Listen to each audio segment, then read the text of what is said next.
આજે રાહુલ ગાંધીજીએ જે સ્ટેટમેન્ટ આપ્યું છે એ સમગ્ર ઓબીસી સમાજના લોકોનું અપમાન કર્યું છે.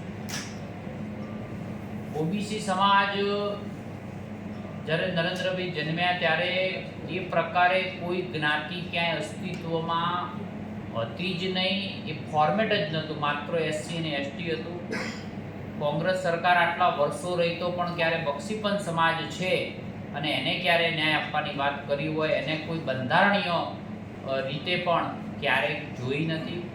નરેન્દ્રભાઈની સરકારે બંધારણીય ઓબીસી આયોગ બનાવ્યું છે, તો એ ભારતીય જનતા પાર્ટીની સરકારે બનાવેલું છે.